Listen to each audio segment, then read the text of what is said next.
आम्ही सगळ्या लिगल ऑप्शन्सचा विचार केला.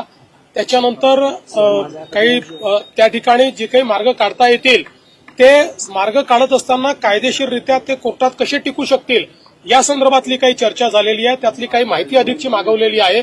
ती माहिती आल्यानंतर पुन्हा एकदा आम्ही बसलो होतो आणि या संदर्भात एकदा जे काही मार्ग आपल्याला काढायचे आहेत हे जर कायदेशीर मार्ग काही जर त्यातनं शक्य असतील तर ते काढण्याची आमची मानसिकता आहे.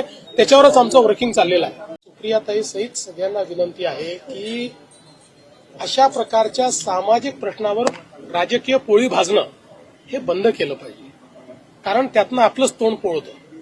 आणि दुसरं महत्वाचं हे लक्षात ठेवा की खरं तर हा त्यांनी स्वतःला विचारला पाहिजे प्रश्न की मराठा समाजाचे प्रश्न इतके का चिघळले आणि त्याच्यावर सोल्युशन काढलं कोणी? त्यांच्या काळात निघालं का सोल्युशन? काढलं का त्यांनी? उलट मध्ये पुन्हा 2.5 वर्षाचं सरकार होतं त्यावेळी तर एकही निर्णय मराठा समाजाच्या बाजूने त्यांनी घेतले नाहीत. जे निर्णय झाले मी घेतले, शिंदे साहेबांनी घेतले, तर पुन्हा आमचं सरकार त्या ठिकाणी घेत आहे. त्यामुळे मला असं वाटतं की आपली राजकीय पोळी भासणं त्यांनी बंद केलं पाहिजे.